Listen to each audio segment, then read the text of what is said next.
नमस्कार, मैं हूं शशि। आइए झारखंड के टॉप 25 प्रमुख खबर जानते हैं।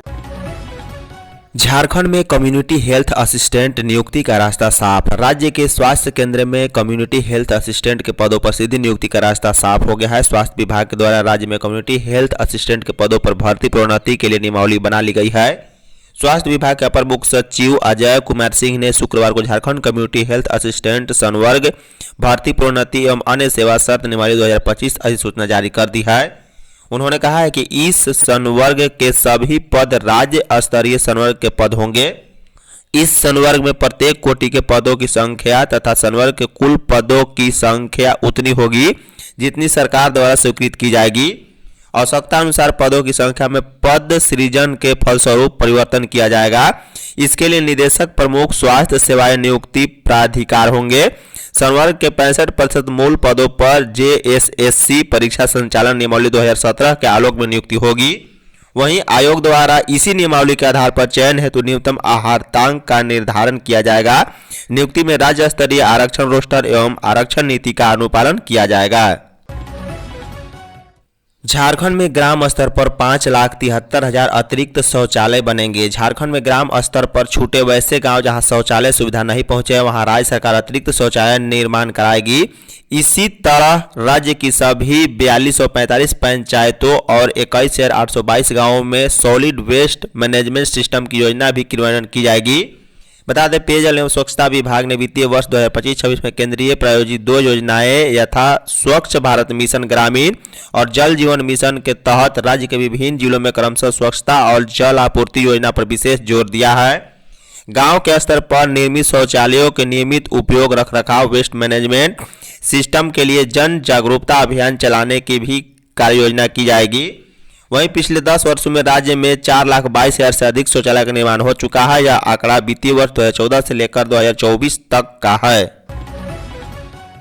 झारखंड में 4 दिन तक बारिश, गर्मी से राहत। रांची और आसपास के क्षेत्रों में मंगलवार से अगले 4 दिन तक आसमान में बादल छाने के साथ साथ बीच बीच में हल्की बारिश के आसार हैं। मंगलवार से तेज हवा के साथ कुछ स्थानों पर वज्रपात का येलो अलर्ट मौसम विभाग ने जारी किया है।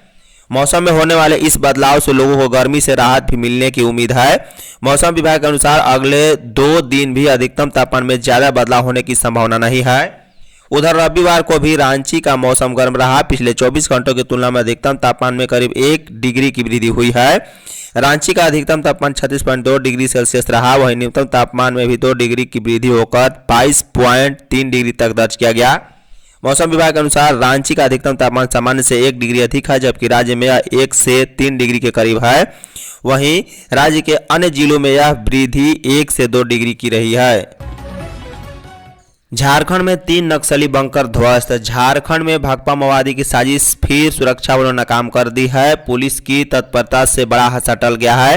सर्च ऑपरेशन के दौरान पुलिस ने नक्सली बंकर को ध्वस्त कर दिया है। इसके साथ ही पुलिस को नुकसान पहुंचाने के लिए लगाया गया एक आईडी भी बरामद किया गया है, जिसे बम निरोधक दस्ते की मदद से उसी जंगल में नष्ट कर दिया गया। बता दें, पश्चिमी सिंहभूम जिले के जराईकेला थाना क्षेत्र के वनग्राम बाबू डेरा के समीप जंगल में सुरक्षा बलों ने 3 नक्सली बंकर ध्वस्त कर दिए हैं। इससे दैनिक उपयोगी की सामग्री समेत अन्य सामान बरामद किए गए हैं। पुलिस को नुकसान पहुंचाने के उद्देश्य से लगाया गया 5 किलो का एक आईडी भी जंगल में बरामद किया गया है। झारखंड में ड्रीम 11 से रातों रात चमक रही किस्मत। ड्रीम 11 से रातों रात सपने सच हो रहे हैं। झारखंड के कुछ युवा अपने सपने सच कर चुके हैं। उन्होंने ड्रीम 11 के लिए टीम बनाई और बड़ी रकम जीत ली है। देखते ही देखते हुए करोड़पति बन गए। कभी जीवन के लिए संघर्ष करने पर मजबूर थे, लेकिन एकाएक उनके बैंक खाते में धन वर्षा हो गई। बता दें, गिरिडीह, हजारीबाग और चतरा के युवकों ने ड्रीम 11 में बाजी मारकर अपनी लाइफ चेंज कर ली है। इन तमाम सच्चाई के बावजूद एक खेल जोखिम भरा है। करोड़पति बनने के लालच में बड़ा नुकसान भी हो सकता है। सोच समझ कर ही खेल को खेले। बता दें, झारखंड के चतरा जिले के 2 युवक ड्रीम 11 से करोड़पति बन चुके हैं। दर्जी मोहल्ला शाहिद और ड्राइवर मोहम्मद रिजवान की किस्मत 49 रुपये से बदल चुकी है। शाहिद ने जहां 2025 में 3 करोड़ रुपए जीत लिए हैं, वहीं रिजवान ने 2024 में 1 करोड़ रुपए जीत लिए थे। पाकुड़ में रामनवमी जुलूस की नहीं मिली अनुमति, भड़के चंपई सोरेन। पाकुड़ के ग्रामीण इलाकों में रामनवमी जुलूस निकालने की अनुमति देने से प्रशासन ने इनकार कर दिया है। इस पर झारखंड के पूर्व मुख्यमंत्री चंपई सोरेन ने तीखी प्रतिक्रिया दी है। वहीं पाकुड़ के एसपी ने कहा है कि जिले में जितने भी लाइसेंसधारी पारंपरिक अखाड़े हैं सभी शांतिपूर्वक जुलूस निकाल रहे हैं, कहीं कोई दिक्कत नहीं है। सभी क्षेत्रों में दंडाधिकारी और पुलिस पदाधिकारी की तैनाती की गई है। मैंने पहले भी कहा था कि पाकुड़ में आदिवासी हिंदू समाज अल्पसंख्यक हो चुका है, जबकि एक समुदाय विशेष की आबादी 2/3 के करीब है। क्या सरकार यह बताना चाहती है कि जहां कहीं भी हिंदू अल्पसंख्यक होंगे वहां उनके धार्मिक संवैधानिक अधिकारों को इसी प्रकार छीन लिया जाएगा? चंपई सोरेन ने ट्वीट किया है।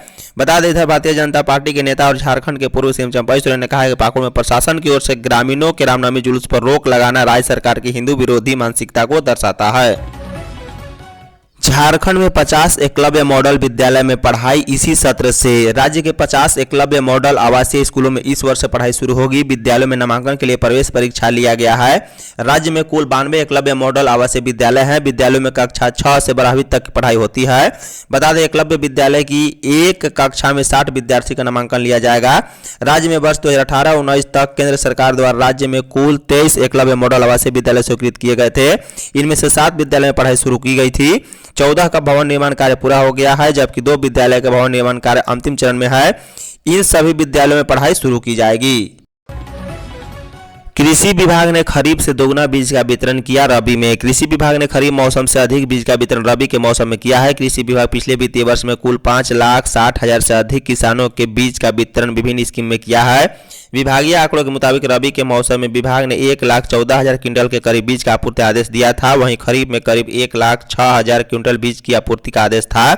रबी में आपूर्ति आदेश का करीब 78% बीज की खरीदारी हुई है। किसानों के बीज 86,400 क्विंटल बीज का वितरण किया गया। वहीं खरीफ में 36,000 क्विंटल के आसपास बीज का आपूर्ति का आदेश था। किसानों के बीज का वितरण खरीफ में सीड एक्सचेंज NFSM से 50% अनुदान पर किया गया है। सरकारी स्कूलों में मध्याह्न भोजन का फिर होगा सोशल ऑडिट। राज्य के सरकारी स्कूलों में मध्याह्न भोजन योजना का फिर से सोशल ऑडिट शुरू किया जाएगा। इसके लिए राज्य के 7,000 स्कूलों का चयन किया गया है। झारखंड राज्य मध्याह्न भोजन प्राधिकरण ने इसकी तैयारी पूरी कर ली है। वर्ष 2020-21 में कोविड के बाद सोशल ऑडिट नहीं हो सका है। मध्याह्न भोजन योजना का संचालन केंद्र व राज्य सरकार द्वारा किया जाता है। बता दें, योजना के लिए 60% राशि केंद्र व 40% राशि राज्य सरकार देती है। कक्षा 1 से 5 के लिए प्रति विद्यार्थी प्रतिदिन ₹5.45 व कक्षा 6 से 8 के लिए प्रति विद्यार्थी ₹8.17 कुकिंग कॉस्ट दिया जाता है। इसके अलावा चावल के अलावा विद्यालय को उपलब्ध कराया जाता है। सरकारी योजनाओं से जोड़ने के लिए पोर्टल बना रही सरकार। राज्य में सरकारी योजनाओं से अर्हताधारियों को जोड़कर उसका लाभ लोगों तक पहुंचाने के लिए राज्य सरकार पोर्टल बना रही है। सूचना प्रौद्योगिकी विभाग द्वारा विकसित किए जा रहे पोर्टल का नाम आपकी योजना आपकी सरकार आपके द्वारा रखा गया है। पोर्टल का उद्देश्य सरकारी योजनाओं का लाभ आम नागरिकों को उपलब्ध कराना है। बता दें, वर्ष 2023 में राज्य सरकार ने आपकी योजना आपकी सरकार आपके द्वारा कार्यक्रम की शुरुआत की थी। इसके तहत पंचायत स्तर पर कैंप भी लगाकर सरकारी योजनाओं से आम लोगों को जोड़ा गया। इसके लिए अन्य दस्तावेजों जैसे पंजीकरण या नवीकरण आदि के निरास्तरण की व्यवस्था की गई। 2 चरणों में संपन्न हुए कार्यक्रम के तहत सरकार की 18 योजनाओं को सूचीबद्ध किया गया था। कार्यक्रम के दौरान विभिन्न योजनाओं के अंतर्गत लगभग 44,77,000 आवेदन राज्य सरकार को प्राप्त हुए थे। देवघर से 7 साइबर ठग अरेस्ट। साइबर थाने की विशेष टीम ने गुप्त सूचना पर सरवा थाना क्षेत्र के गोरेमारा गांव के समीप जंगल में छापेमारी की। यहां से 7 साइबर अपराधियों को गिरफ्तार कर लिया गया है। यह सभी पीएम किसान सम्मान निधि का लिंक भेजकर लोगों से साइबर ठगी कर रहे थे। इन लोगों के खिलाफ साइबर थाने में प्राथमिकी दर्ज कर आरोपियों को पुलिस ने कोर्ट में पेश कराया और कोर्ट के निर्देश पर न्यायिक हिरासत में भेज दिया है। पुलिस मीडिया सेल ने जानकारी दी है कि गिरफ्तार आरोपियों में रिखिया थाना क्षेत्र का नया चितकाट गांव निवासी पंकज कुमार शामिल हैं। झारखंड में नहीं लागू होगा वक्फ बिल। मंत्री राज्य सरकार के स्वास्थ्य मंत्री डॉक्टर इरफान साहनी ने वक्फ संशोधन कानून के खिलाफ विरोध अभियान तेज किया है। रविवार को एक बयान जारी कर उन्होंने कहा है कि राज्य में वक्फ संशोधन बिल लागू नहीं होगा। उन्होंने कहा है कि झारखंड में भाजपा का तुगलकी फरमान नहीं चलने वाला है। अदानी और अंबानी को वक्फ बोर्ड की जमीन बेचने नहीं देंगे। उन्होंने कहा है कि प्रधानमंत्री नरेंद्र मोदी मुस्लिम समाज के नकली हितैषी नहीं बने। इरफान सानी ने कहा है कि हमारा समाज न तो आपको वोट देता है, न ही हम आपसे कोई विशेष अपेक्षा रखते हैं। मोदी उन समाजों और वर्गों के हितों की चिंता करे जिन्होंने आपको अपना समर्थन दिया है, उनके विकास के लिए कार्य करे और उनको लेकर किए गए वादे धरातल पर उतारे। बिजली ट्रांसफार्मर की मरम्मत में देरी पर मिलेगा पैसा। राज्य में खराब हुए ट्रांसफार्मर को बदलने का काम तय समय के भीतर करना होगा। नियमों के मुताबिक शहरी क्षेत्र में 12 घंटे और ग्रामीण इलाकों में 24 घंटे के भीतर ट्रांसफार्मर को बदल देना या मरम्मत कर देना है। ऐसा नहीं करने पर उपभोक्ता हर्जाना का दावा कर सकते हैं। यह नियम सभी बिजली वितरण लाइसेंसी कंपनियों पर समान रूप से लागू है, यानी सरकार की बिजली वितरण कंपनी से लेकर निजी विद्युत वितरण लाइसेंसी भी इस दायरे में आएंगे। राज्य में झारखंड बिजली वितरण निगम के अलावा डीवीसी आदि सरकारी कंपनियां बिजली वितरण करती है। इसके बाद जमशेदपुर और सरायकेला खरसावां जिले में टाटा स्टील की कंपनी के जरिए बिजली का वितरण किया जाता है। यह नियम 10 वर्ष पुराना ही है। पलामू में परफेक्ट कार सर्विस सेंटर में लगी आग। पलामू के मेदिनीनगर रेडमा के पुरानी रांची रोड स्थित परफेक्ट कार सर्विस सेंटर में बीती रात भीषण आग लग गई है। यह हादसा देर रात करीब 1:45 पर हुआ। आग इतनी भयावह थी कि सर्विस के लिए आई हुई करीब 10 गाड़ियां पूरी तरह जलकर खाक हो गई।